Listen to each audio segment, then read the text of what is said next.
Since time began, we found ways to settle our differences. This town ain't big enough for the both of us. What? You heard. Looks pretty darn spacious to me. There ain't nothing but space. But today, we don't shoot it out, we bet it out. Great draw, great jockey. Nah, man, this one shoots out the gate. Bet it out with Betcha. R18, bet responsibly.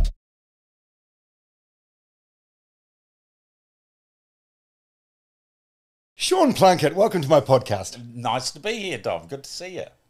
First of all, I'm very excited about this today because you and I have sort of met in passing over the years. We've had a few drinks. Yeah, and I've always at enjoyed work parties. Yeah. Yeah, and I've, when I go into a room and you're there, it's like, oh, this is good. You know that Sean's good for a chat, good for a laugh, good for a bit of gossip. Usually, Yeah. always, not necessarily factually proven gossip. Yeah. But fun. I mean, that's the stuff of life, isn't it? That you yarn with people and we interact with people. That's what life's all about. Yet, if you Google your name, you're like one of the most despised, polarizing, hated people in New Zealand. By some people, I don't bump into them very often. Apparently, I'm controversial. I don't mind that. And look, I've had this my whole life, and I don't know what it is, but I get energy thrown at me, good and bad, and that's a good thing. But you got to take your lumps, and yes, there is a small group of people who seem to delight in despising me, and there's bugger all I can do about that, isn't there? Well, I don't know. Part of me feels like you relish being despised, like you're a shit stirrer. Yeah, that's right. But look, if someone is, most people, and I love it when I get a call on the platform and someone comes in hot and heavy, and you do this and you do that, and I love it when people are, you're always interrupting people. I go, yes, and I just shut up and I said, anything else you want to say?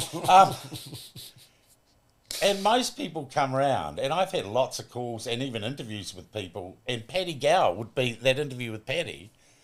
Paddy was all, by the end of it, he was asking me for a job. It was fantastic. So just engagement is the joy of it, whether it's good or bad. And look, nothing's more boring than sitting in a room with everyone agreeing with each other. Yeah, 100%. Well, why did you agree to come here today? Why are you here today? Bella. Right. Bella's dad is an old mate of mine. He's a good guy. So when Bella rings, if I can do my mate Ben a solid, I will. Brilliant. Yeah, nothing to do with you, Doc. No, Bella's been doing some like guest booking for me for a while now, and she's fantastic. Yeah. She's absolutely brilliant. First of all, who is Sean Plunkett, and why not Oliver? When did you drop the Oliver? I'm named Oliver because it's an old family name. I've always been called Sean. The problem was if my parents, true story, though I'm going to digress here. My mum wanted to call me Barney. I think I would have been a terrific Barney. I think it would have suited me down to the ground. I would have ended up running a pub somewhere. And my father said, if your choice of name is Barney, I'll call him Attila for his second name, like Attila the Hun. So I could have been Barney until Plunkett. So Mum just gave up and said to Dad, you pick the names. Oliver is after the Saint Oliver, Blessed Oliver Plunkett, one of the patron saints of Ireland, whose head sits in a church west of Dublin. And he was back down the family line, so I'm Oliver to carry on that name, and I've always been Sean, except for Nelson College. And if I meet someone who calls me Ollie, I know there's someone I went to school with, because that was when I was at Nelson College, someone went through the personnel files and his real name's Oliver. Let's piss him off and call him Ollie for the rest of his school career. And what were you like? What were you like as a kid? What was young Sean like? Were you argumentative and combative sort of back then? Like, I had a brother and a sister who were pretty smart and argumentative, and we did a lot of talking in our house. And I guess, I'll tell you what, I can always remember leaving boarding school, and my housemaster, a lovely guy called Harvey Proctor, he wrote on sort of the general assessment of me on my last school report. It said, Sean is always willing to express in a reasonable manner a contrary view. And I just think that's kind of me, a reasonable contrary view, and not exploring whether or not something is true is really important in real life. And I'm pretty intolerant, and I've always been pretty intolerant of being gaslit or lied to. And I really try and look for the truth in every situation I'm in, and not pretend that the truth isn't the truth. I think we all live lives where we construct in our heads an idea of who we are or the way the world is. Often it has no bearing with reality whatsoever. And I like to live in the real world, as bumpy as it might be. So you've always been that way? Yeah, I think so. Yeah. So why a career in like journalism? I feel like you could have been a fantastic criminal defence lawyer. You could have been like a Greg King or a Mike Bungay. Yeah. I actually wanted to be an actor. Did you? I really loved singing, dancing, and appearing on the stage. Did you? And once again at school, I did a lot of drama. I did a lot of debating as a young man. And I had an opportunity when I was in, I think, the fifth form, or whatever year that's called now. And I got offered free acting lessons because some people had seen me act and said, we will give you free acting lessons. And to do it, I was going to have to... I was at boarding school. I was going to have 2 nights a week when I went to this acting academy in Nelson. And my dad and my housemaster put the kibosh on it. And I often look back and said, I should have told them to get stuffed and just done it. But the reason I guess journalism came along was or broadcast journalism is kind of a mixture of acting and probably a little bit of advocacy and a bit of law. And my dad was a journalist. Yeah, Pat. And yeah, Pat really well respected, right? Well, depends who you talk to. Look, but quite successful. Yeah, quite successful, and he had a long career, and he was uncompromising in his career. He did a lot of things, and gosh, a lot of people I work with now got their first jobs from Dad way back in the day. I think Barry Soper got his first job in television from my old man. Wow. Mark Sainsbury worked for him. Kerry Woodham worked for him. So, and Dad stayed sort of true to, and he never called it a profession. He says it's a vocation or a craft, because you don't need a degree to be a journalist, and you don't need any form of tertiary qualification. You don't get your ticket. You just say, I'm a journalist, and you learn by doing. And, you know, Dad was, right up till about 6 months before he died, he was still covering court for the Dom. He was still down there, and I think one person said to me at his funeral, they said, your father was the only guy who could cover 3 court cases from the back bar at the back bench. When did he pass? 17, 18 years ago. Okay. After what Dad said, he said, this isn't a battle with cancer, it's a frickin' massacre, and I'm on the wrong side of it. Yeah, because he had lung cancer, right? He was a heavy smoker. Yeah. But that wasn't what killed him. The tumour in his brain was tiny, but it metastasised, and he got brain lesions and stuff, and it was a pretty awful way to go, to be honest. Yeah, it's grim. You know, yeah, it is. And you had a good relationship? Like, did you get into journalism because... I'll be honest, so my parents split up when I was 5, and Dad remarried, which was okay, but I really didn't see much of Dad till I left school and took up journalism. We really got to know each other in my early 20s because we had this shared vocation thing. So, but I don't ever felt like I missed out on anything with Dad. He was a really good mentor, and I still have days when I think, geez, I'd like to ask Dad how I should play that, because he did have a lot of life experience. Yeah, do you think, I don't know if you've thought about this too much, but do you think subconsciously maybe you got into journalism because you wanted to, like, impress him, or... I'll be honest, I'm a lazy prick, and it was the easiest thing I could do. It was just sitting there. Why not? I don't know that there was a whole lot of, father-son competitive stuff going on. And he did say, Dad was in his time, a bit of a legend, but I meet so many contemporaries of his and friends of his. He said he may not have ever told you, but your dad was so proud of you. And he's of a generation where you probably you're not that demonstrative, express it so much. But Certainly as he was passing, we had some great conversations, and I think we got each other. Yeah, yeah. Yeah, I heard that from an early age. Like your goals were to be the host of Fair Go and Morning Report. What age are we talking? Because you both got those jobs. So we used to get up in the morning, and I was lousy at getting under bed. We had a big old gramophone, and Dad was actually the first chief reporter on Morning Report when it got set up. But we would start the day at 7. My brother would wind up this valve radio on Morning Report. So I woke up from about the age of 10 or 11 every morning listening to Morning Report. And by the time, and then Fair Go started, I can remember watching that and thinking that's a great show. And I kind of put in my mind, there are 2 jobs I'd like to do. I'd like to present Morning Report, and I'd like to be on Fair Go. What age? Like 10? Oh, about 12, I think. Right. 12, 13. Intermediate age. You're very young. Yeah.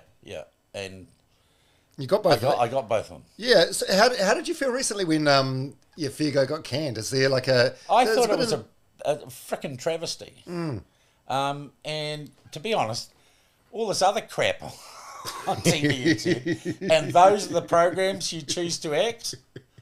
And it was almost like the management or the culture at TVNZ was giving Middle New Zealand a big finger, saying, "Oh, well, you don't like what we're doing, you don't like us being woke, we'll teach you." And I really do think, I really loved working on Fair Go. That's some of the best journalism I ever did. How long were you there for? I had about 3 years, I think, on Fair Go with Kevin Milne. Brett Dumbledon was there, Leanne Clark, Rosalie Nelson.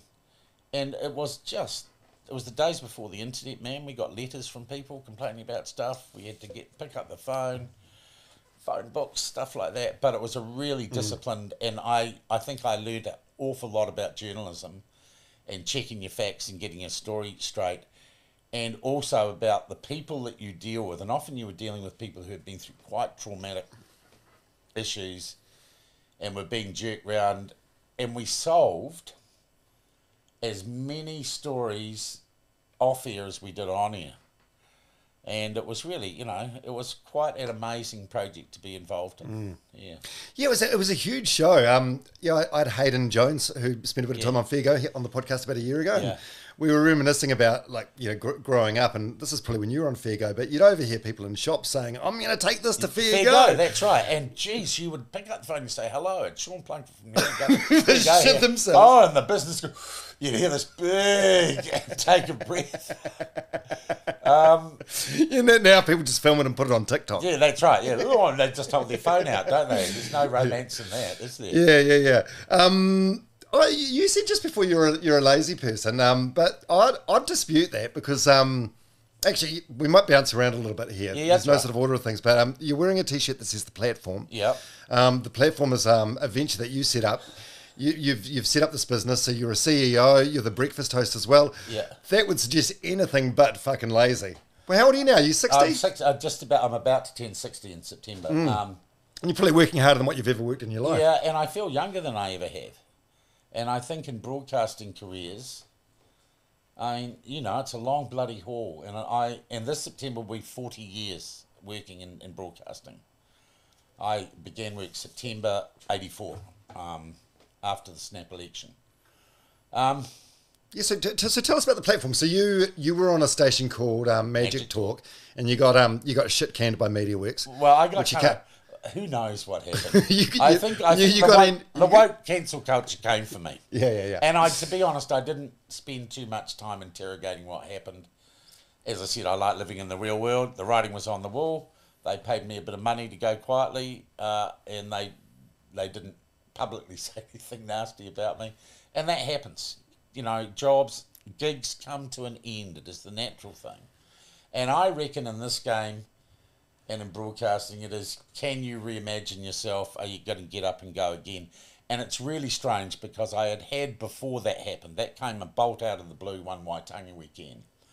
I had already been formulating in my head this idea that the news media and radio stations and television stations weren't really operating in a way that was going to be sustainable when you looked at social media and the way the landscape was changing. So I'd already had this idea that I was stuck in a sunset industry, and I was bored, to be honest. I mean, I love talking to people, but when I looked at the bigger picture, I wasn't as engaged as I should have been. So when the hammer fell at Mediaworks, I already had this plan in my head, and I gave myself 6 months to put this thing together. And I'd never run a business before. But, you know, I literally got in my car. I started driving around the country talking to people that might want to invest. And that became my thing, and it still is my thing. And I don't feel like I feel like I'm engaged with the world. And I don't clock in, pull my paycheck and go home at 5 o'clock, which is a really neat way to be at the age of 60, because most people, and I have got a lot of mates who are, you know, working less hours, looking forward to the gold card, and I don't. I feel like there's another at least 10 years of dynamic change and activity to go. Yeah, well, I think there's two ways of looking at it today. So I had Paul Henry on the podcast a couple of weeks ago, and he hates the idea of working, loves his retirement. And then you got someone like Hosking, who just loves it and will die behind the microphone. So I think there's no sort of right or wrong, but yeah, I saw my granddad. He was a school principal, and then he retired at 60 or whatever, and he was dead like 12 years later. Like retirement is it's a mug's game for a lot of people. It's dangerous. And to be honest, the other thing about, I guess, the platform is it's lovely for the first time in my life to be in control. And also, to be honest, we've got altogether, I think, about 14 staff, and it feels kind of good that I get up every morning and I'm providing an environment for other people, some of them my contemporaries, some of them much younger, to be involved in media, and that's probably the most satisfying thing, is that I've got a team of people, and that's the biggest responsibility, is that I want to keep them moving forward with their careers. Yeah. Okay. So for anyone that's just hearing about the platform for the first time now, how would you describe it? What's like the elevator pitch? So it's an app. We're a new media company, and that's what I call us. We are internet talkback radio, and we engage in current affairs and, if you like, the culture wars.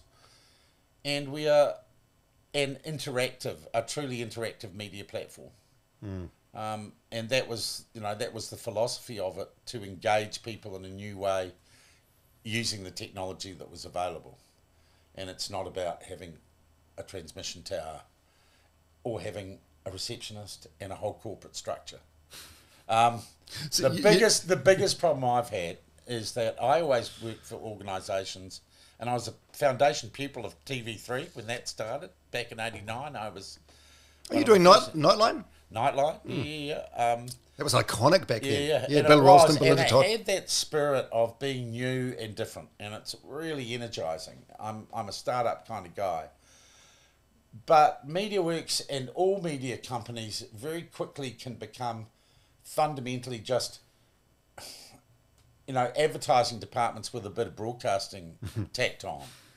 And I never want to be the platform for that. What we do in our engagement is the primary mission of our organisation, not to make shite loads of money off manipulating data or manipulating an audience, because everywhere I've worked ends up being the salespeople are far more valued than those who engage, the presenters.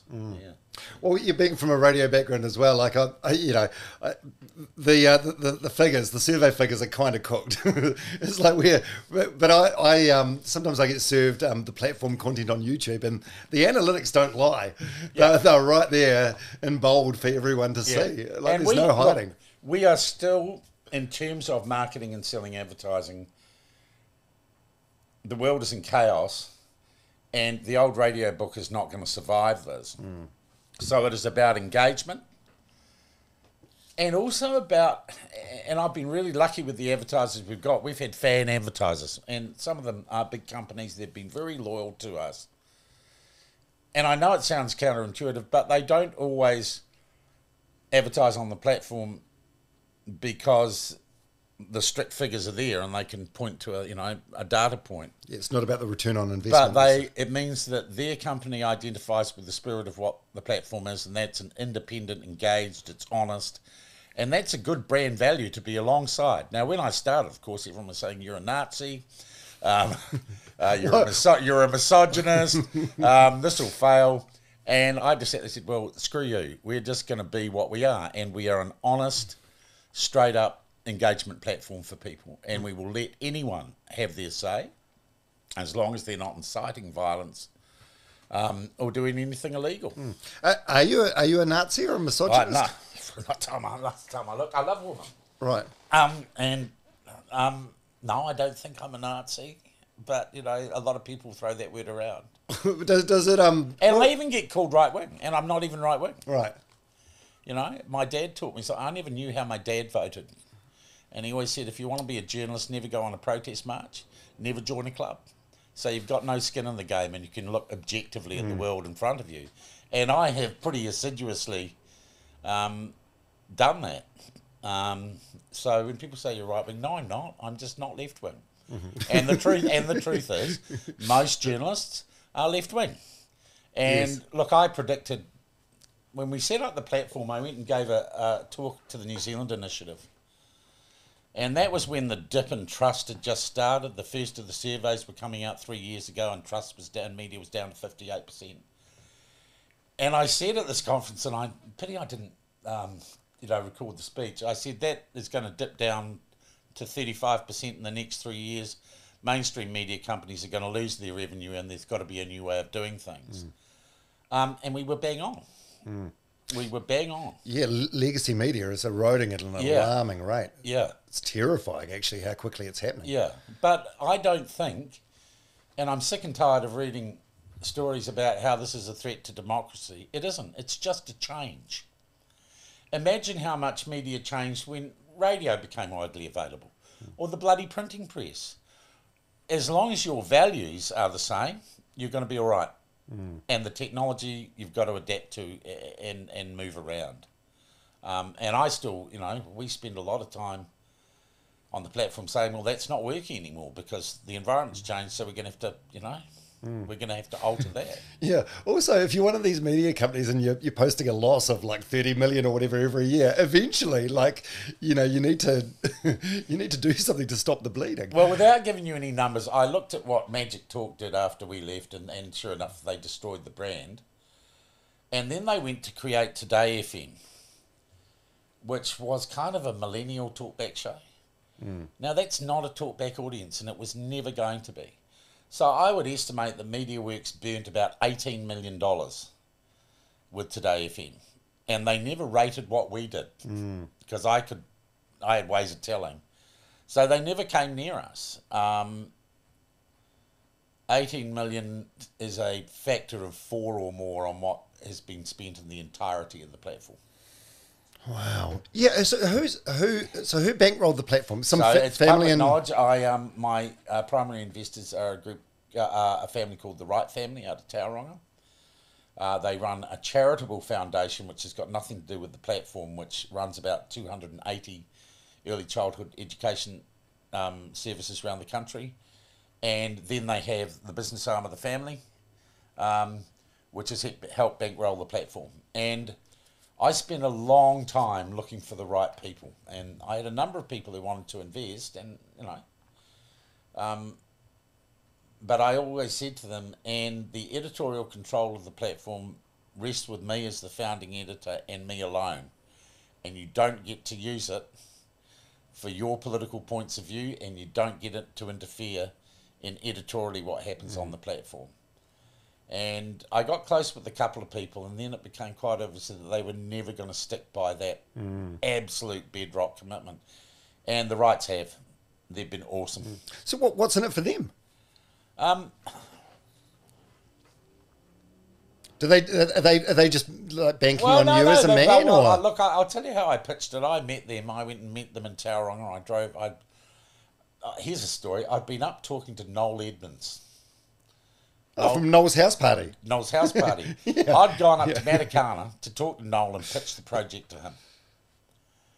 And we were actually having quite a good discussion, but I knew we weren't going to get there. I knew nothing wrong with Noel, lovely guy and great company, but that the objective and the vision I had wasn't going to be able to line up. And I was sitting on a beach at Omaha Beach And I don't know, it was 6 months after Magic Talk.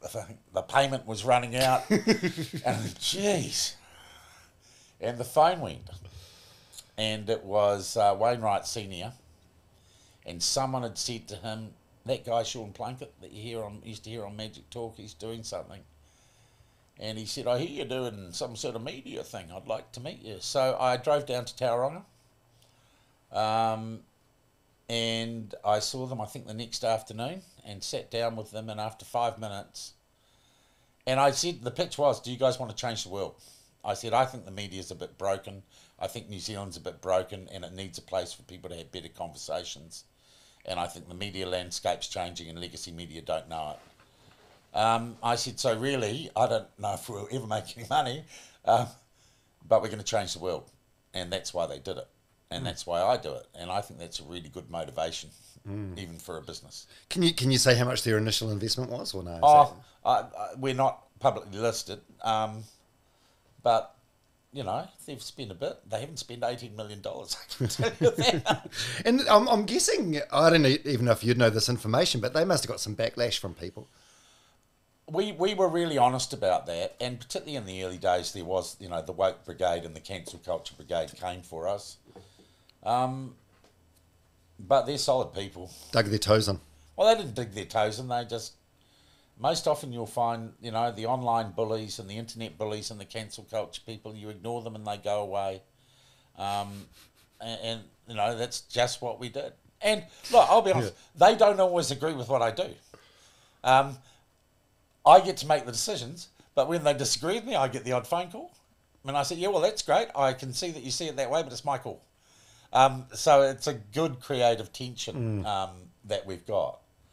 And I don't think there would be anyone else in New Zealand who would have allowed the platform. I said I got incredibly lucky. No one else would have given me the freedom and the ability to set it up in the time we did. You know, If they took away the that pipeline now, would you be financially viable? Could you make it work? We're bloody close. Yeah, really? We're bloody close, but, you know, the next 6 months, I think, for any business anywhere in New Zealand is going to be incredibly tough because we are in recession. And I also think in media, the advertising market itself and how we, as we talked earlier, how we measure what an audience is or how engaged an audience is, that is all going to change. And I think people are very... the people in the middle who clip the ticket on advertising, they're very unsure as to what they should be buying or how they should be buying. I'll tell you what we use, and I can be accurate about it. Time spent listening online. So I'm not broadcasting, so I'm not in a radio book. But I can tell because of how we stream through the app and through the website. I can tell live hours spent listening on devices. And I'll give you a figure. We average per month about 480,000 live hours spent listening. Everything on the Rover app, all 8 stations they've got, they get 2 million live listening hours through that app a month. So I've got about a quarter with one channel in my app, and that gives you a level of engagement. But the other thing is, people can say, there's the number, there's time spent listening, cumulative audience and everything. But are they really engaged?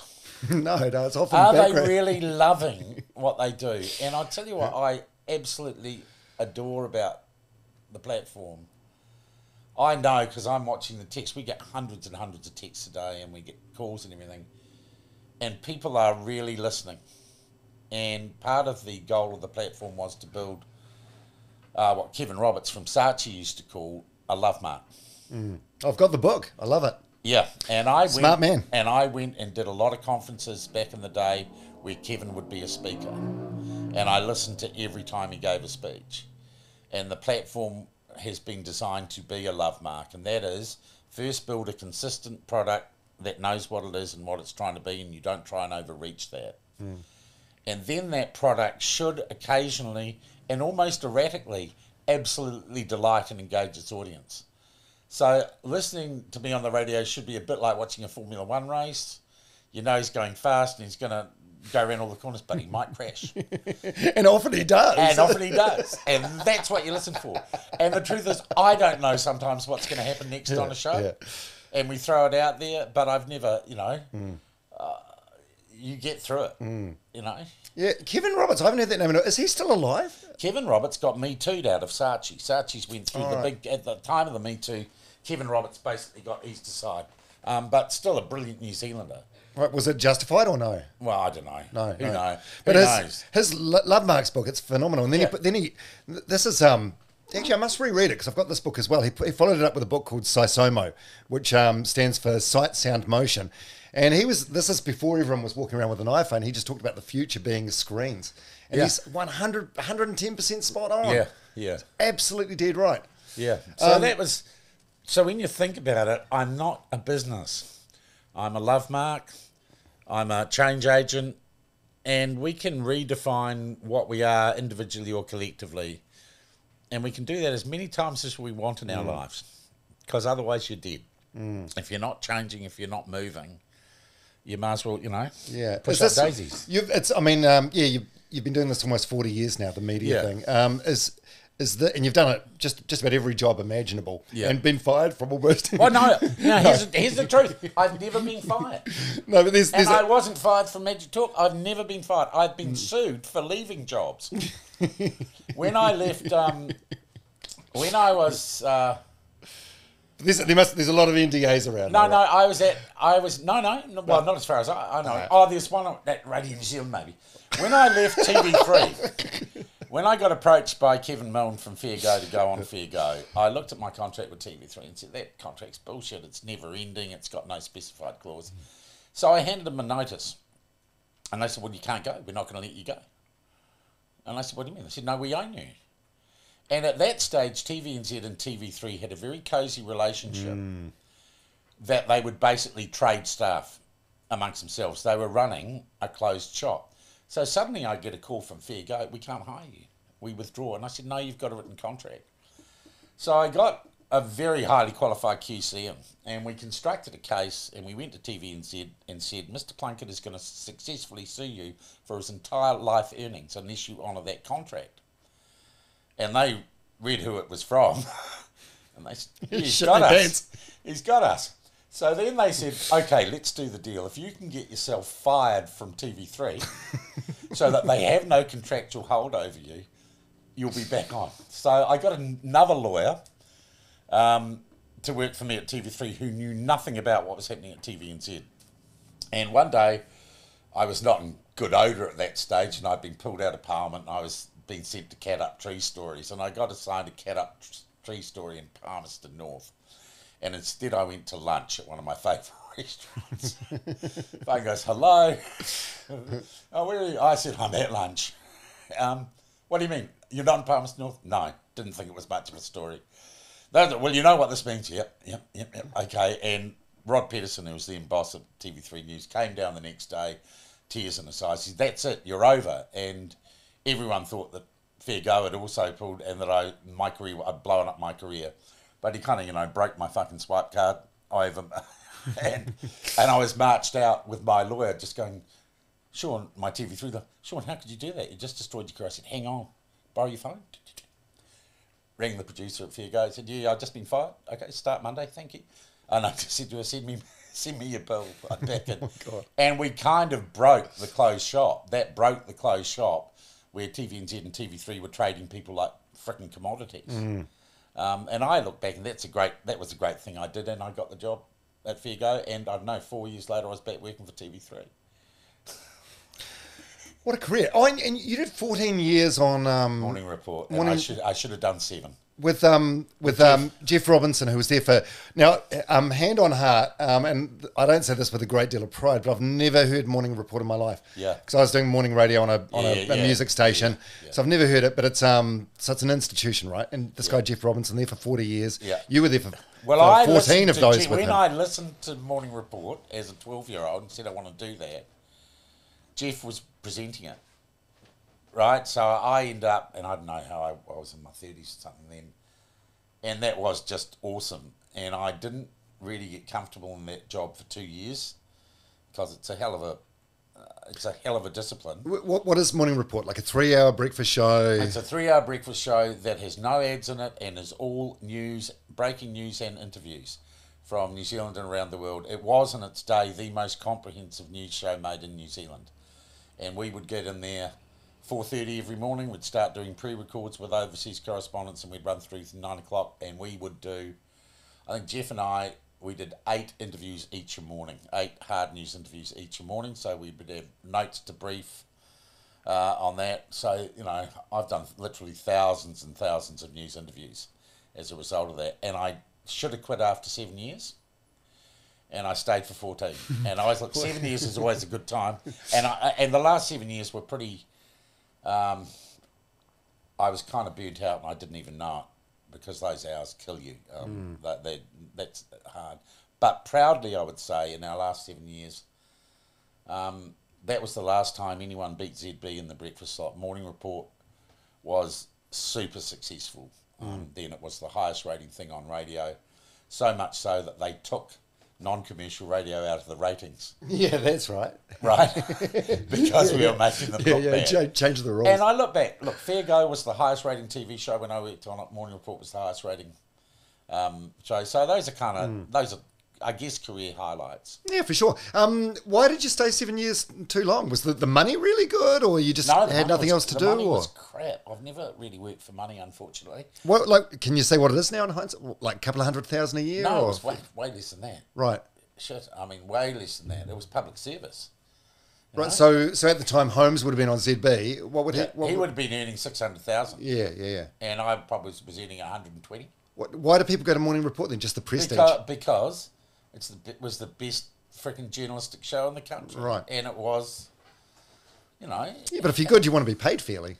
Oh, I've never really done this for the money, which is probably a failing. But do I love what I'm doing? Do I get up every morning and want to go to work? Getting paid's an incidental. But I probably stayed too long because I was just physically burnt out. And because that was where I first became aware of, and I told you I like to see things as they really, really are. And I would describe it, I suddenly realised I was a bit of a high priest. I mean, I can remember someone saying to me, I go to meetings of public servants and they're trying to think up of awards they can make to give to you. And I suddenly realised I had, certainly amongst the government circles and the Morning Report listeners, I was a celebrity. But then I looked at some of the editorial decisions we were making and some of the way RNZ ran, and I thought, this isn't as straight as it should be. And I kind of became a ghost in the machine. And I had some pretty nasty things done to me by management there.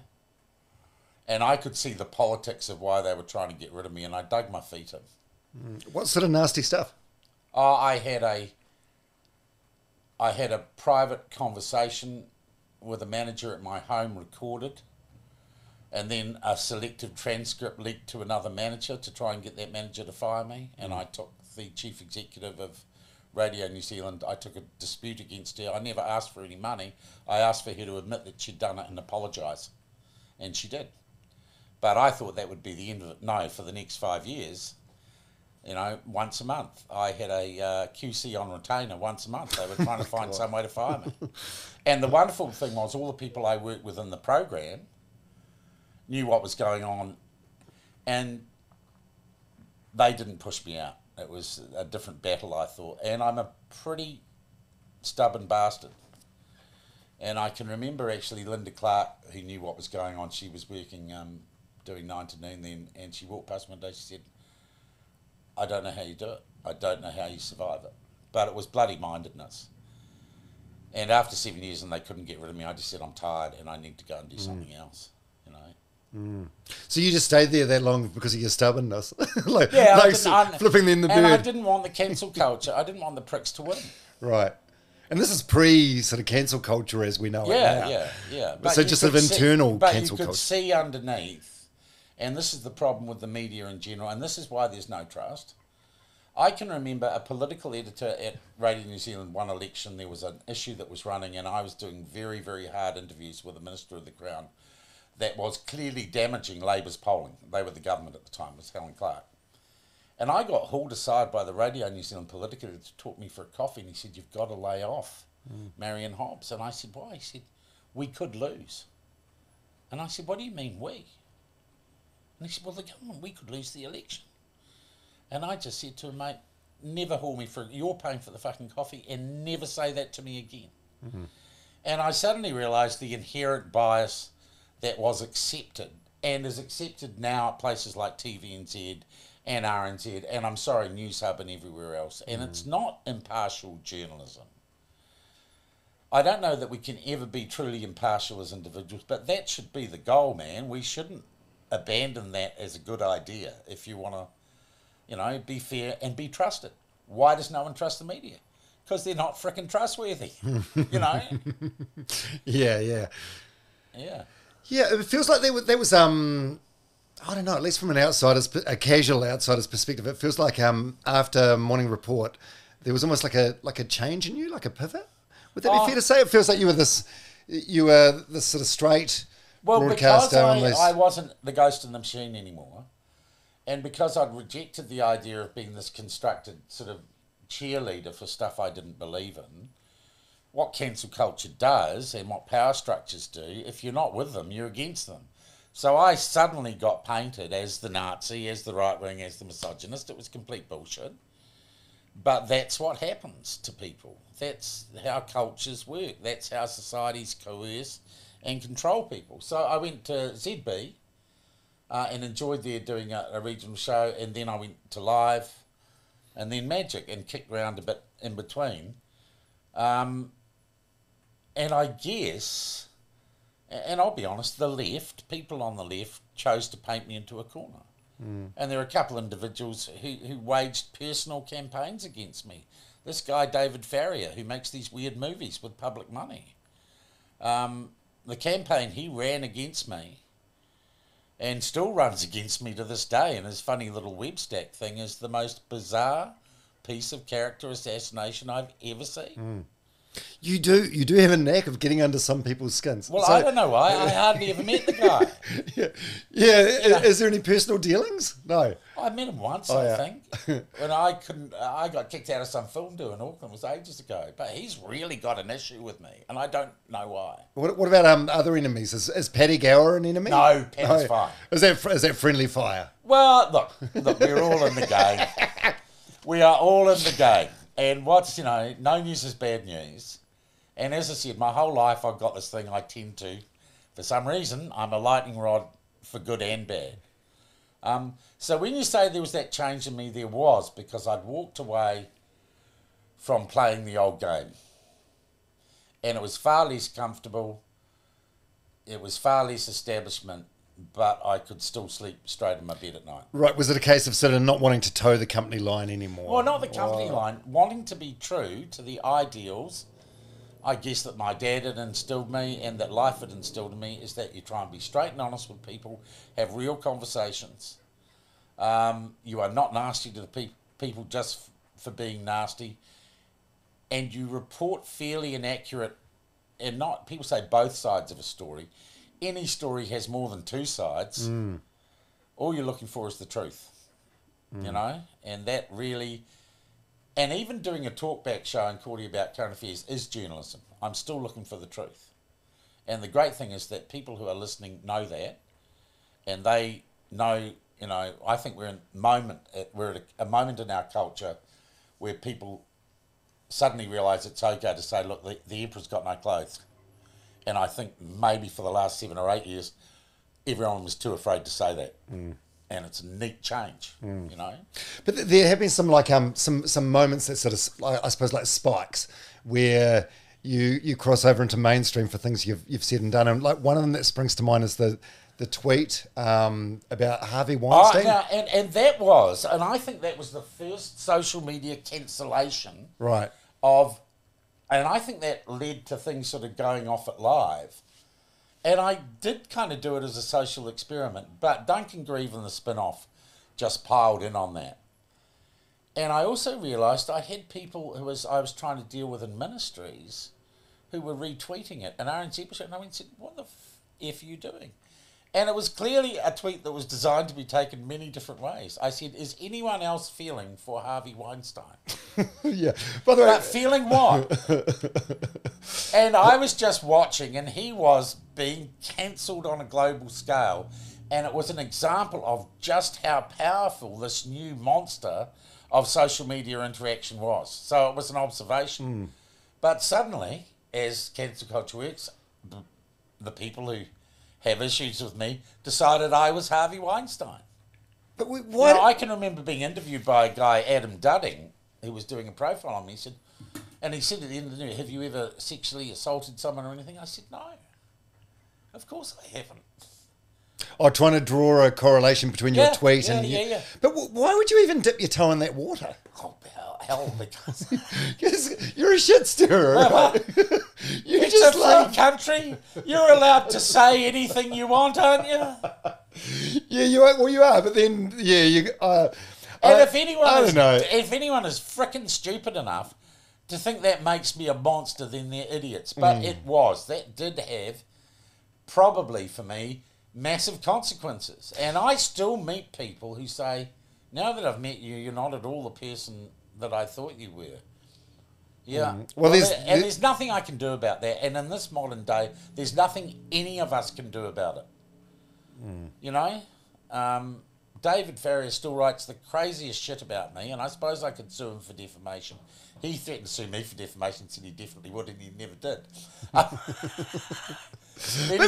wouldn't your life be just so much more tranquil though, without these little fires to put out? Or I get the feeling you quite enjoy it. Well, It's like a sport. Is it? life's not boring. Life's not boring. It'd be so much easier. Yeah, so the Weinstein thing. So you just got a job as one of the panel or whatever on the Broadcasting Standards Authority, and then So that was weird. So I go to my first BSA meeting, and they've got a petition from Action Station Online, which is a branch of the Green Party. And I'm talking to these other board members, and I said, yeah, well, just carry on with the meeting. And they said, well, all these people are saying this in social media. I said, so what?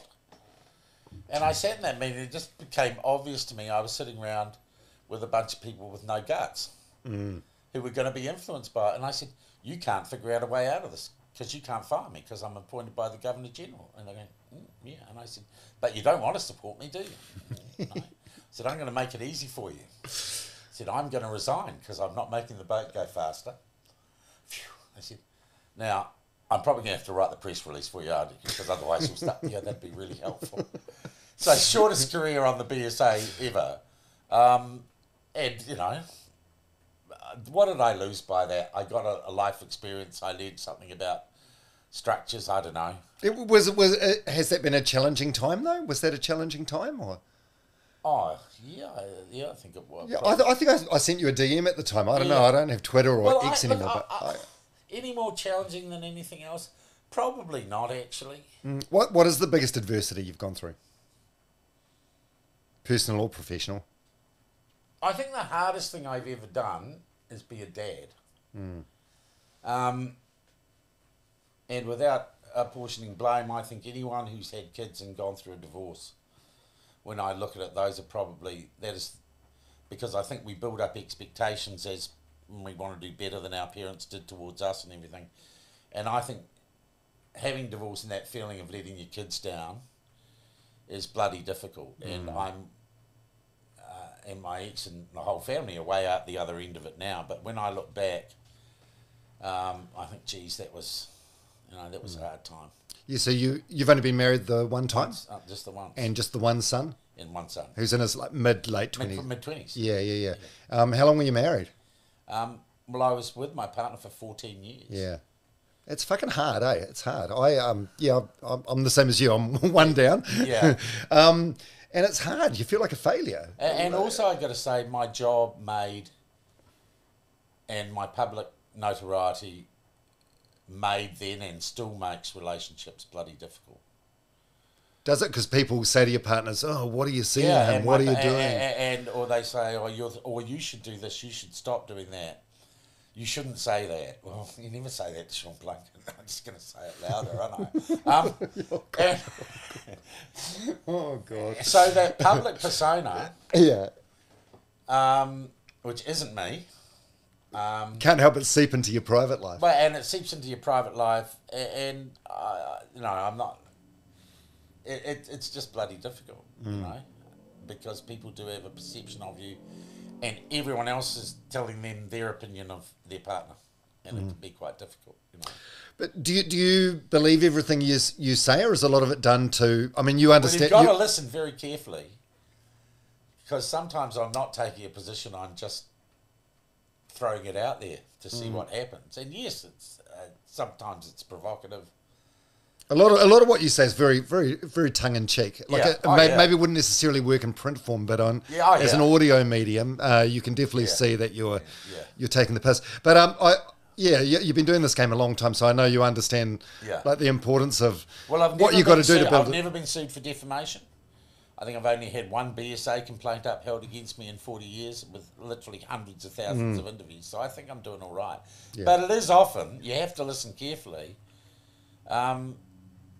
Sometimes it feels like it's a stand-up comedy routine and it's observational humour that I'm doing on the radio, because there is nothing more bizarre and weird than life itself in a lot of instances. That is true. I think you're a fantastic interviewer. Like you have this ability to you just like dismantle people. Well, I'm like not dismantling. I always look and say there's only limited time. My audience only has limited time. I only have limited time. Morning report, our interviews are 5 minutes long. We had to get to the kernel of the story. And after doing all those interviews, I can tell when someone is beaten around the frickin' bush and is never going to get a point in about 4 words. And I get accused of being of interrupting people too much. I know when someone's talking bullshit and I'm trying to get them back online. It's not being rude. It's just, if you're going to front up, let's not waste everyone's frickin' time. Let's get to the point. You know? So it's not aggression. And look, I'm like this with my family. My mum will start saying something. I said, for God's sake, get to the point. Oh my God. You know, you must be a nightmare. You know, people who start, well, I was that the other day, or you ask someone a question and they start way over here to get to the answer to your question. And yeah, it is. My partner does that when she tells stories, and she'll be introducing names of characters that are unnecessary. The radio guy in me is thinking, could do with an edit, but I just bite my tongue, whereas you'd probably say it. Good story's a short story, you know. Yeah, but no, I think you're a fantastic interviewer and fantastic debater. You've got this knack where you can almost like give people enough rope to hang themselves in a way. I don't know. What was the Jordan Peterson thing? I remember, I saw you at the Jordan Peterson. That was when we started. Was this on the platform? Was this when you're on Magic Talk? No, live on Magic. It was live. It might have been Magic Talk. We were in the Flower Street studio. I think it was. What happened there? I remember there was a big thing with Jordan Peterson. Well, he was coming. We were setting up Magic. We were setting up Magic. And I thought, who would be the greatest, you know, what would be the best hit for this audience that I could get? And I'd been watching a bit of this guy, Jordan Peterson, and been following the controversy and being involved in Canada. And then I saw he was on a speaking tour. And I said to my producer, I want him. He's coming to New Zealand. I want to get an interview with him. And he's notoriously difficult, like all people like that, to get on. So I basically told Mary she was useless. She hadn't got the interview. But then a group in Auckland came out and put out this press release that his visit represented a threat to everything decent about New Zealand. And they were a group involved in some pretty nasty activities, hard left, Aotearoa Liberation League or something, some bloody thing, or Peace Activist Auckland. And I found that they had terrorised elderly people by putting fake bombs in movie theatres and stuff like that. And they fronted to do an interview with me, a guy who was transitioning. I don't know which way, but he was somewhere in the middle. And I did an interview with him, and literally he just hung himself. It was a train wreck, and I didn't even have to try hard. I was sitting there having a coffee saying, okay, so... And so I deconstructed him in that interview, and someone sent it to Jordan Peterson. Then the phone went, my phone goes, and it goes, hello, Jordan Peterson here. I've just watched you, you know, that interview. That's better than what I did with Kathy Newman, which was a big interview he did where he deconstructed a journalist. He said, what do you want? I said, I want you on air for an hour tomorrow. I want you to take calls. So we did a video link out of Sydney. And that, at the moment, I think 2 weeks later, that had 833,000 views on YouTube. Yeah, it was a big interview. It was like a podcast, right? Like it an was hour. like a podcast. And that was really interesting. That showed me the kind of power of the get or doing things right. And that was a big thing. And I think once again, though, because it was Jordan Peterson, all the detractors suddenly put me in a, you know, put me in a box with him. Yeah, because I was talking to you outside the Jordan Peterson show. I didn't realise there was a big controversy about him. Like I bought his book, 12 Rules for Life at an Airport, and I read it and I thought it was fantastic. Yeah. Then my friend Matt Heath from Hodaki, he had tickets to the show and invited me to go, and there were protesters outside. And I had no idea of the scandal. I thought the book was magical. And in the culture wars, he is one of the major protagonists. Right. In the, you know... Well, because he's considered to be transphobic in some circles. Oh, because he's going to be a Nazi. He's a Nazi, mate. Okay. You didn't realise he's a Nazi. Right. Did you not see this? Right. No. And I think I've deliberately engaged in those sorts of issues in New Zealand. And in New Zealand, we don't, you know, I just don't say, you know, mate, we don't actually engage in those things. I think that's changed a bit. So we've kind of lent on the platform to the debate over puberty blockers and the medical treatments we give people who've got gender dysphoria. Those are legitimate debates to have, but we had been living in a culture where you just couldn't question the liberal orthodoxies of things like that. Or, I'm sorry, you know, gender quotas, or yes, Maori language on the TV news, etc. These are things that are debatable points. And a good society debates them. It doesn't say, you're not allowed to think like that or you'll get cancelled. You know? That was the world we were living in, and I think it's changing, you know. But I'll give you another example. Tucker Carlson was out in Aussie just recently. His people approached me and wanted me to facilitate and be like prime naming rights sponsor for Tucker Carlson doing a New Zealand league. So they wanted the platform in on it. And we thought really hard about that. And I said, actually, you know what? That's not my core business. Everyone can get Tucker Carlson and see what he says on the internet. I've got no particular skill set in booking, you know, a venue for X thousand people. And I would just be coattailing on his momentary global celebrity. So we kind of walked away from that. And also, I've got to say, I looked at some of the stuff Tucker Carlson does, and he's a bit of a nutbar. Yeah, I saw some clips on YouTube from Australia, and yes, he kind of lost me a bit with some of his Ardern stuff. Like when he talked really about her teeth and just some personal attacks. That's one thing, and people may not get it. I see a lot of that, and I see a lot, and we get texts and we get people trying to say it on here. And look, I don't care if you don't like Jacinda Ardern, if you didn't like her policies, or you didn't want to happen to do the COVID lockdown. But there's no reason to call anyone frickin' names. You must have a pretty lousy argument if all you can do is berate someone because of their physical appearance or behave like a school child. So, and I've got to admit, sometimes I get pissed off because I think I'm bracketed in with those people. I'd never use that against someone. I'd have an argument with them, ask them questions, I'd have a debate with them. But name calling and finger pointing is just bloody ridiculous. And it's lazy. And social media is fucking into it, isn't it? In a huge way, yeah. Yeah. Well, yeah, I'm pretty sure I've seen some stuff online about you. Like, oh, yeah. You know. Oh, no, I think the best one was someone wishing that I and my son could be fed into a wood chipper. Right? So I've had death threats. I get death threats. So I'm a little bit cynical when politicians go, oh, I did the shoplifting because I was traumatised and someone had made a death threat against me. That just comes with the frickin' territory. Honestly. It shouldn't though, right? No, but it does. That's the reality. And that's the reality of social media and how it's changed, you know, everything. And people are... Here's an example of how it works. I got banned off Twitter apparently at some stage, which was gleefully reported by all the legacy media that I've been banned off Twitter. When I got banned off Twitter, I had 6,500 followers. And that was about a year and a half ago. I now have 25,000 Twitter followers. So I don't know how I got unbanned. I just gone unbanned. Elon. And then, boom, it takes off. But I must admit, I spend less time on social media than I used to, and I recognise that it can be bloody corrosive, and it can waste a lot of time. Yeah, does Twitter add something to your life, or do you think your life would be better without it? it? Adds less and less. Yeah. I do use it for news. It is a place, strangely enough, when something happens, someone of those 25,000 people is going to know about it. So it actually is a very good tool for breaking news. You know, I learn of breaking stories most often on Twitter. You know. But I now monitor how many hours I'm on social media a day, and I'm trying to get it down from 8.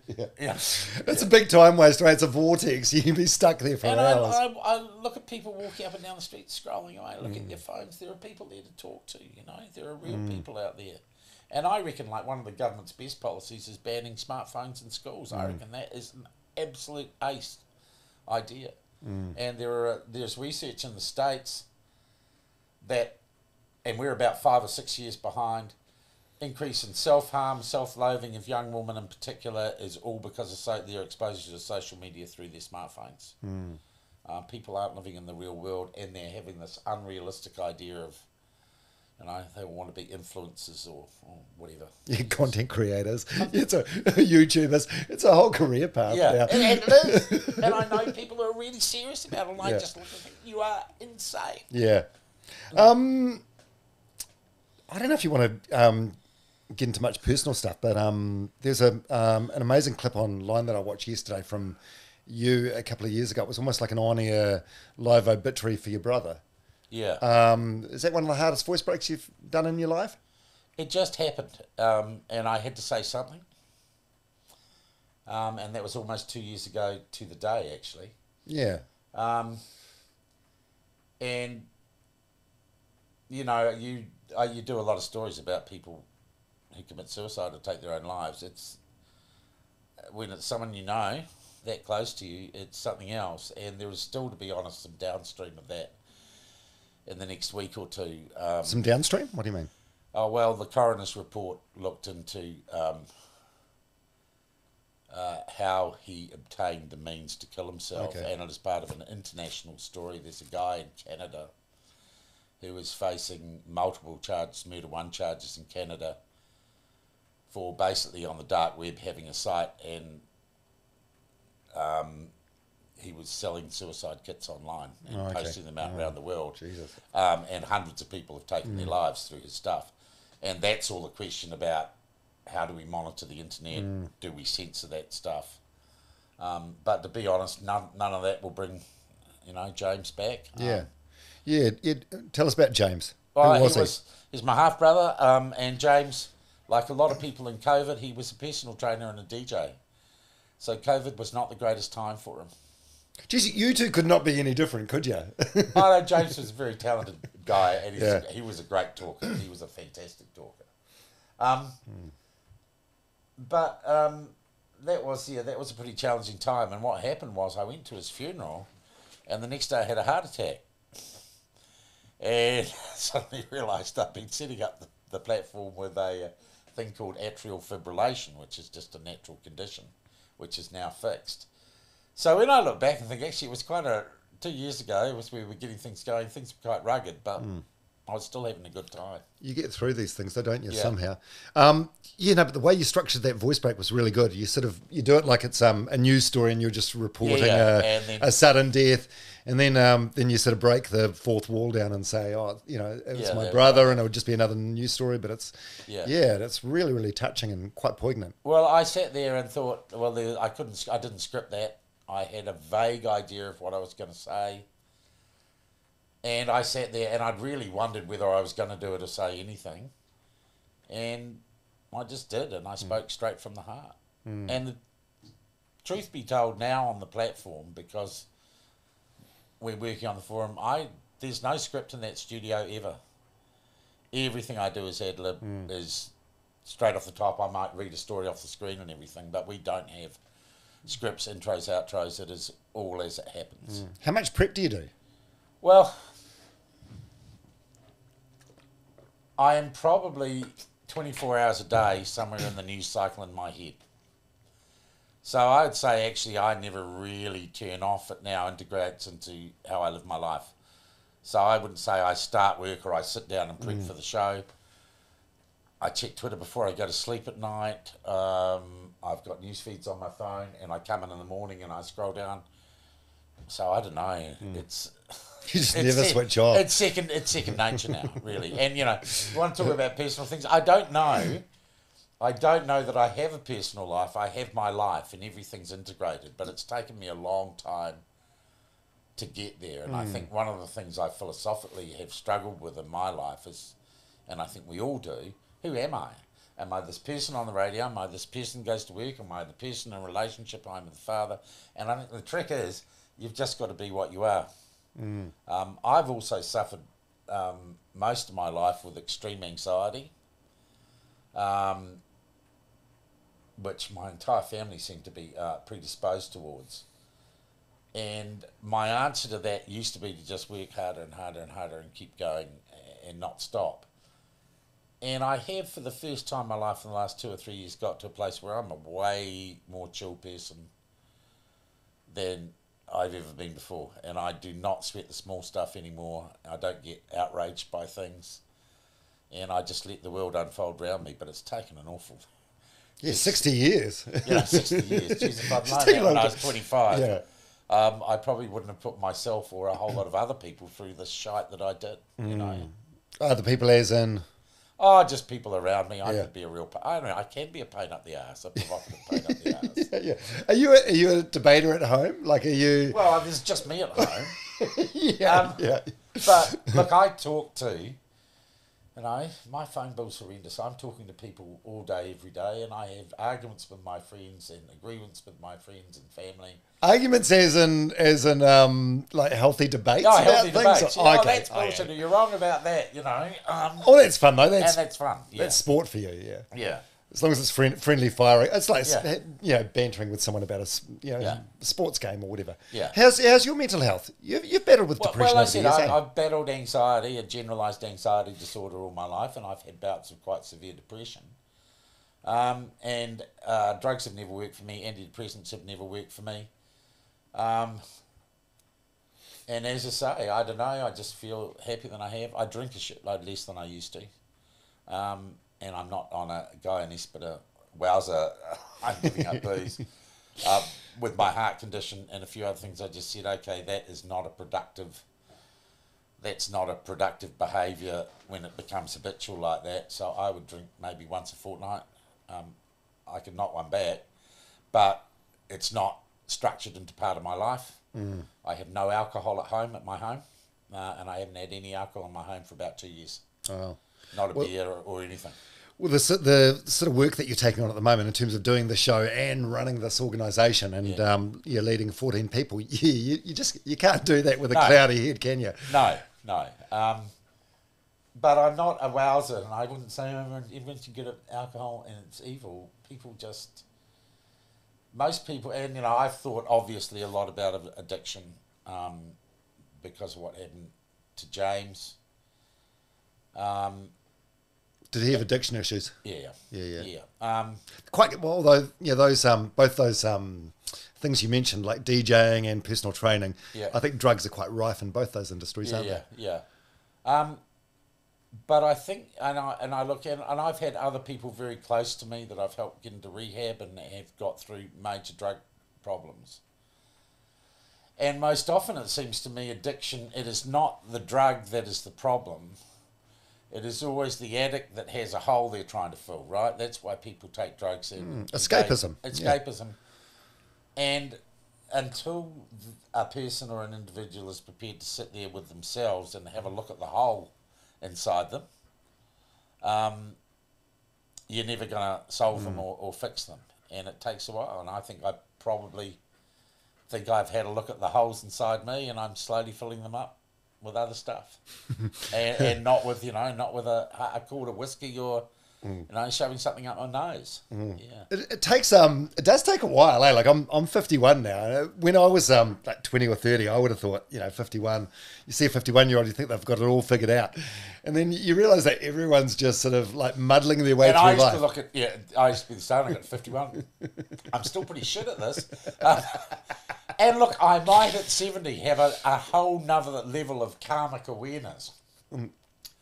But I think the older you get to, you realise you cannot go back and change the past. You've got to live with whatever you have done or whatever's happened to you. And you do get slightly more reflective. But I look back, even just talking to you, gee, some whack stuff's happened to me. I've had a really interesting life, and it's still going, Yeah, you've been through some big battles. Yeah. A lot of them you got yourself into. But willingly. I said the other day when New South Wales, my best day at work, I got tear gassed. I met Nelson Mandela before he was the Prime Minister of South Africa, and I introduced him to Jim Bolger, though Barry Soper will say it was him. I say it was me. Then I went and got held up at gunpoint, turned around at gunpoint with Mark Jennings at a roadblock down the road in Harare. And we went back the next day, snuck into this university, and then we got tear gassed by Mugabe's riot police, and we got footage of all that, and then we door-stopped Robert Mugabe. And that was a great day at work. Wow. That was a great day at work. Wow. And So we how- won with that story. We won the first news award that TV3 ever won for news coverage. So that's what you got to do to win an award. Yeah. That's extreme. Shit. Yeah. And I was a little bit sad that no one hauled that out of the archive and played that. But TV3 had changed by the end quite drastically, I think. Yeah, quite drastically. Have you ever done therapy or anything? You ever seen a therapist or what? No. No, listening to the show, 7 o'clock weekday mornings. There's my therapy. And I've got all these lovely people who ring up and help me out. Yeah. No, you're a supremely talented man. So I don't know. Maybe if you went to therapy, like it just gives you a different way of like looking at things, which maybe you can't see yourself sometimes. I don't know. I found it quite beneficial for me. It's not for everyone though. Yeah. Yeah, but you're in it seems like you're in a good place at the moment. Are you seeing anyone, or you're writing solo? Well, look, I describe it like this: I'm single, but I'm not lonely. And once again, as you get older, your expectations. I mean, I'm a dad. We've done the kids. I've had houses with people. I've cohabitated. And there's not really much room with everything else I'm doing at the moment for that. I think you also, when you're younger, you sit there and am I going to be alone? And you're dreadfully worried about being alone. And people say it's like the worst thing that could. And it's actually not. Yeah, I'm never alone. I can go to any city in this country, pick up the phone and catch up with someone for a coffee and have an interesting conversation. I've never felt less alone in my life, but I've been single for about, I think, 5-6 years. And that's all right, Yeah, there's a big difference between being alone and being lonely, eh? No one wants to be lonely. That's terrible. But being alone. I think as you get older, the longer you've been on your own, you do kind of get stuck in your ways, and it's harder to let someone. I'm not sure that I am retrainable. And probably the biggest thing I got during COVID, I was working for Magic, working for Live during the COVID lockdown, and I had my dog, and my dog died at the very end of the last lockdown, and I had to get him put down. He was 17 years old, and it was alright, but I still bloody miss him. And I do not even have time, even saying you should get another dog, I don't have time to take care of a dog the way I would want to with my current schedule. But they're a hell of a lot easier to train than girlfriends. Never answer back too. I feel like it's like having a kid that never does anything to annoy you. So the natural progression of like being a parent and having a kid, by the time they get to 16, 17, 18, you're ready for them to fuck off, and they're ready to leave. Yeah. But look, I've got to say too, I look maybe with a little tinge of regret or envy at people, and I know lots of people who've got good relationships and their relationships their whole lives.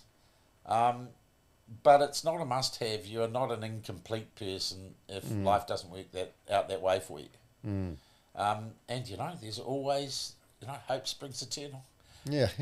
Do you still have a cordial sort of relationship with your son's mum, look, your she ex? has been a terrific mother, and I think we, albeit, and it's funny, isn't it, saying I'm a solo parent, well, there are two solo parents, you're never really a solo parent, there's always someone else who's the parent.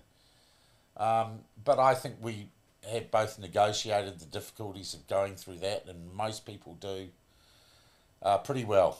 And he's come out the other end a complete and pretty good, decent human being, and I couldn't have done that without her. And I hope she would think she couldn't have done that without me. So you get there in the end. But I look back, my parents got divorced way before it was fashionable. And I think there were only 2 kids in a school of 500 people at Plymouth who everyone knew their parents were divorced, and we were one of them. We were absolutely the outliers. But now I'd say it's more likely that more people get divorced than... Yeah, it's at least 50-50, isn't it? It's at least 50-50. So the whole social stigma around it is different. But we were definitely at school.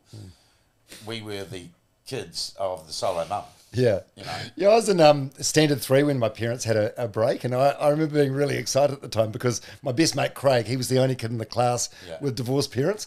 So that's all I had to base it on. And his dad would pick him up every Friday and he'd have all these new clothes and gifts on Monday. So I was like, this is going to be amazing. But then everyone else, no, Dad's a tight ass. So. Yeah.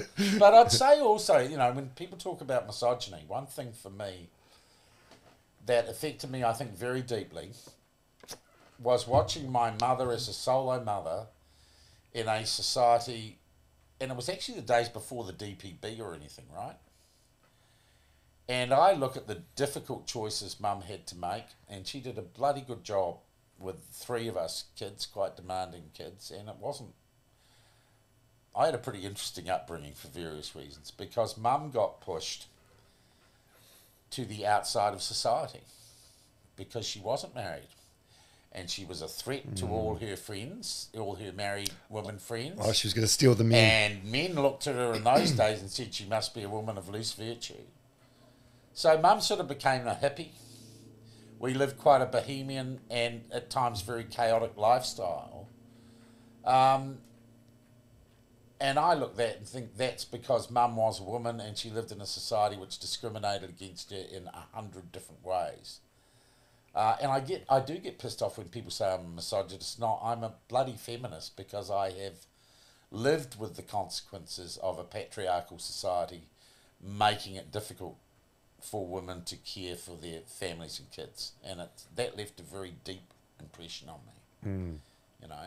Is your mum still around? Mum's still around. She's, I think, 83 later this month. Yeah. Is she still actively engaged? She's still active. She's living with my sister. She lived with me for a few years. And the brain's sharp as a tack. The body's, you know, crapping out occasionally. And when I talked about Dad influencing my career, my life, most definitely, I was brought up by my mother. And Mum has been I guess, the dominant...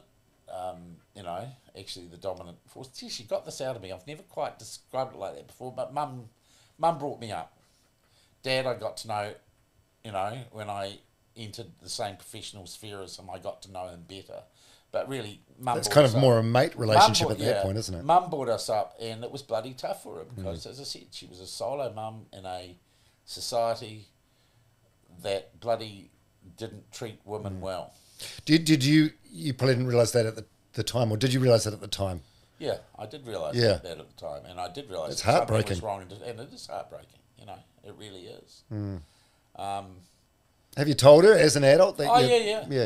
And all of my brother and sister and I, the first batch of Dad's batch, we've talked about it a lot about the challenges of that. And, you know, we moved from Plymouth, which is a nice little settlement in Northern, we moved to Porirua because Mum's economic circumstances changed. But Mum said, no, you are still going to Plymouth school and you're going to catch the train every day from Porirua to Plymouth. So we were the only kids from Porirua at Plymouth school, but Mum insisted because she knew that it was a really good school and we were going to get good education there. So, you know, she did a lot of, and I look back and we thought sometimes Mum was absolute crap to us.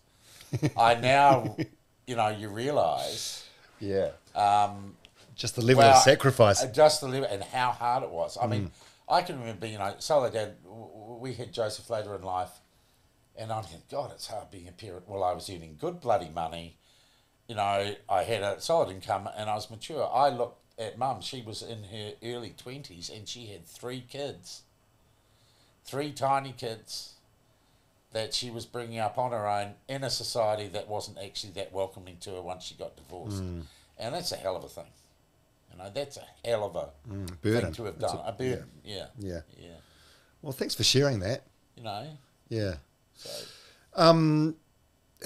So how's your health? Are you okay? The heart's way better. So when I had my heart attack 2 years ago, my resting heart rate was 124 beats per minute. Is that good or bad? Is that quite? That's like you're jogging all the time. And I wondered why I was tired all the time. I think it's because I get up at 5:30 and I'm doing all this work. I then suddenly realised, no, it's because I've got this heart condition, and we had a couple of cracks over the next year at turning my heart on and off again, and then I had this procedure where they burnt out some of the tissue in my heart because it was short-circuiting, and my average resting heart rate now is 68 beats per minute. Wow, awesome. So I've just got a lot more energy, but I also struggle with diabetes, type 2 diabetes, and that's under control at the moment, but it hasn't always been. So you don't need to inject with insulin, or you do. I shoot up insulin once a day, right? And I take replace the heroin, and I have about 6 medications. And it was funny. I went to a play the other night, at Circa Theatre that mate of mine, Ross Jolly, was directing, and it was a Roger Hall play, his latest thing. And I'm sitting in this audience of people about my age, and this thing comes up on the screen of the medicines dispenser with all the days of the week on it, and everyone laughed in recognition. I thought, I'm laughing in recognition too. I am frickin' home. Oh, one of the plastic containers. Yeah. You had a double-decker one or a single? No, double-decker, AM, PM. And every Sunday I get together, I load the thing up, and I think, God, I'm old, but it's just what it is, isn't it? I guess, I tell you what, I do now appreciate how important, in a way I didn't before. I'd always been a pretty robust guy. I suddenly appreciate how, when people say your health's important, it really is. And guys in particular can, I look at the abuse I gave to my body, and I suddenly realised that is actually now one of my focuses, is actually doing a bit more work on that, and sticking around. Yeah, because you can reverse a lot of that stuff. Oh no, you still have the occasional cigarette. Yeah, I have the cigarette, and God, damn it, I hate it. That is my addiction. How many a day would you have? I got down to like 3, and then I can go up to 20, and then I can slap a patch on and have a cigarette for a week. But it's habitual with me, and oh, Jesus. Look, I'm so embarrassed about it, to be honest. Are you? Are you really? Why? It's the dumbest freaking thing. Smoking is the dumbest, and I know I don't look like fucking James Bond or the Marlboro Man. I know it doesn't make me look tough or rugged or cool, despite all those 50s movies with Robert Mitchum in them. I know it's dumb, and I still do it, and I'm angry at myself because that is one... It's not logical. But that's addiction, right? I suppose it is. Yeah. But why couldn't I be addicted to something more fun? Yeah. Well, you are, like, trolling people online. What addictions do you have? So there's smoking, trolling. Well, I think I was for a long time, and I think you get this in the game. There is an adrenaline rush in being live on here. I have a rule with my show now. I never do a pre-record. Everything we do is live in the moment. And I do get it. I'm probably addicted to that. I'm probably addicted to the thrill of that. And, sometimes I literally turn up there and I've only got 1 or 2 interviews and we've got 3 hours to fill. And, I think, I know how we're going to do this.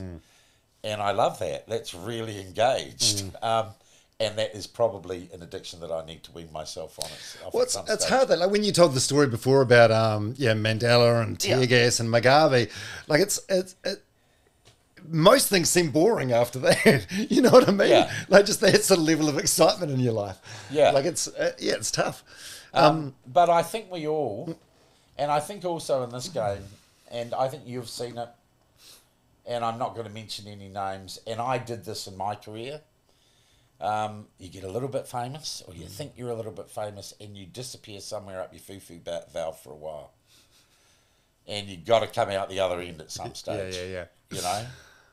And sometimes it's pretty bumpy coming out the other end, but you're a way better person for it if you survive it. And that is life's journey, you know. And I look at young people who are doing incredibly well, and I think there are some very talented young journalists and broadcasters around at the moment, but I still temper it with life experience and say I kind of feel for them, because you know they are going to have to suffer the crash at some stage, and we all do. No one has a blessed upward trajectory all the time career. And I think back, you know, Paul Henry, up and down, all over the place, and he's out of it now. He's got through it. I looked at old Paul Holmes, and Paul Holmes wasn't our generation, right? He was the 64,000-pound gorilla. And I ended up being quite good friends with Paul for various reasons. I worked on a show for a bit. I did the only story ever that was repeated due to public demand on the Home Show. What was that? It was, I went and made, and I look back, these were all signals of what was to come.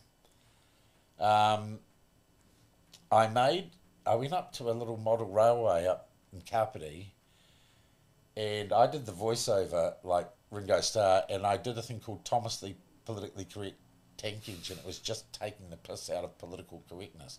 But this was back in the 90s. And we played it, and then all these people wrote into the show, said, we want to see that story again. It was so funny. And it was the days before the internet, right? Yeah. And then I found that they took that piece, and it was being taught at the Christchurch Broadcasting School as the way satirical journalism could work. I don't know. I haven't seen it since. How the hell did I talk about that? I don't know. Yeah, there's parallels between... Holmes did get there, and he was the last vestige, or the last individual before the internet came and busted traditional media and legacy media apart. And I think I can remember saying, I want to be Paul Holmes. I want to be the next Paul Holmes. And it took me a while to realise there was never going to be another Paul Holmes, and even if there was, you couldn't be someone else. That wasn't a good career trajectory to want to be like someone else. Yeah, because you're only ever going to be the second best Paul Holmes. Yeah, that's right. There's a lot of parallels between you and Holmes here, I think, hey? I don't know. Yeah, He was wildly successful, made a lot of money, and was on screen for years in one show. I don't think there's any parallels, unfortunately. No, but like both polarizing, both very, very intelligent and very sharp. Well, Paul, I always knew there's this thing, I don't know if they've still got it in television, the Star 5 rating. And it's the secret attitudinal research they do on presenters. And most often the presenters never see it. So it's deep, deep, dark psychological research that tells you where a presenter sits in the audience's mind. And my understanding, having talked to people who had access to that stuff about Holmes, said it's amazing. Everyone knows who he is. So absolute market awareness. And everyone feels really strongly about him. But interestingly, 50% of people hated him, and 50% of people loved him, and there was nothing in between. And that's why he was so successful, because he created either negative or positive emotional response in people every time he was on screen. You know, if you look at all the greats, and I'd put you in this mix as well. They all have that. They're polarizing. You know, you like Holmes, Henry, Hosking. Even Heather. I'd probably put Heather in that mix as well. I think she's brilliant. Paddy G. You know. Is he polarizing? He's no. He's quite widely loved, isn't he? Well, they're equally or not. And it depends which echo chamber you're in, Dom. Yeah, right. You know, it really does. But you cannot ignore him. Yeah. See, I'd look at Paddy. I think his leaders' debates are the best. They were better than Holmes' ones. Paddy has a talent when he's got a live audience and two politicians in front of keeping what can be a very boring formulaic thing really interesting. I still think he's done the best pre-election leaders' debates that I've ever seen on New Zealand television. And I told him that, I think last time. I said, you nailed it again, you know, Paddy, yeah. Oh, that's awesome. Shit. You guys might become mates. I would hate to think that there's anyone in this industry. Well, I don't feel like I've got enemies. I've got people who don't understand me or don't know me. And I always thought when I got into this that I am part of a continuum. And I looked up to, and I was talking about this on here the other day, Ian Johnson, who was a great interviewer, and I got to know him.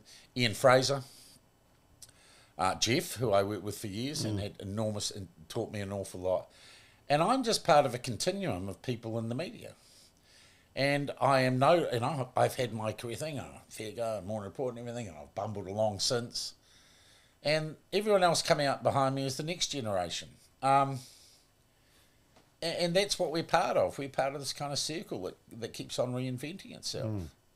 Yeah, and it's exciting. And it's exciting, I think, for you being 60 and being part of this new wave. Yeah. It's really exciting, and I can't wait to see where the platform goes. Hey, a couple of quick ones to finish with. Are you proud of yourself? I'm proud of surviving. I held myself to pretty high standards. And I'm more forgiving of myself than I used to be. And I said I got rid of my anxiety. I'm not so worried about what other people think about me. And I'm way more gentle on myself than I have ever been before in my life. So, yes, I'm satisfied with myself. I wouldn't say pride. That comes before a fall, doesn't it? Yeah. So you're in a voice you're quite kind to yourself now? Yeah. Yeah. Much more so than I used to be. And your self-esteem? Pretty good. Yeah. Pretty good. But, I don't want to be complacent. I've got a kind of philosophy that have you read a poem called Desiderata? No. I'll show you Desiderata online after this, and you can read it. And that has helped me a lot, that philosophy. So, no, I am. Am I satisfied? Nah. There's always something more to do. There's always going to be another mountain to climb. It's exhausting, eh? But when you realise that's the flow of life, you just have to, you just keep moving forward. Yeah. What about regrets? Oh, jeez. Don't get me started. We haven't got another hour. Regrets. I left ZB too early. If I wanted to have a more comfortable, stable career, I should have stayed at ZB when I was doing the Wellington show and not gone to Radio Live. And you know what? I did it for the frickin' money, and it's the only time I'd ever moved for the money. It was the worst career move I ever made. If I look back, and it doesn't seem big to you, but for a whole lot of reasons in my life, that's the worst career move I ever made. And I said it was motivated by money, and it was the wrong motivator. Yeah. But other than that, no, I'd still tweet. Anyone else feeling for Harvey Weinstein? I wouldn't take a single bloody thing back, dog. You would? Why? You're just making... Yeah, we've got mountains to climb. It's like you were just like sometimes looking for mountains, I think. Yeah. But bring it on. No, I wouldn't change a damn thing. Okay, and say it's your funeral and there's a bunch of people there. What 3 words would you like people to use to describe you? This one came about. There was I had a guy on the podcast called Dougal Allen who's won the Coast to Coast a number of times. He's in part of Team New Zealand now. He was doing an adventure race with Richie McCaw. You know what people? I'd like the 3 words I like people to say. What's that? I'll miss him. That'd do it. I'll miss him. Just a recognition that your passing would leave a void in someone's life. Yeah. That's cool. Yeah. Well, I think that's a good place to end it. Anything you want to add? No, but thanks for the opportunity, and it was really interesting. I don't do. For someone who does a lot of interviews, I hardly ever get interviewed, and that was good. I enjoyed it. Well, I listened to a couple of podcasts you've been on in anticipation of this, and it felt like it was just broadcasters that wanted to try and joust with you. But I just wanted to get to know the person behind the microphone, and well, it was nice. It was fun. Yeah, I've really enjoyed it too. Michelle Obama's got. I'm fantastic at botching quotes, so I'll probably fuck this one up. But Michelle Obama's got a quote. It says something like, "Most people are hard to dislike up close." Yeah, and well said. I'd agree with that. Or Will Rogers, I never been a man I didn't like. No. We'll leave it at that. Sean Plunkett, thank you. Cheers.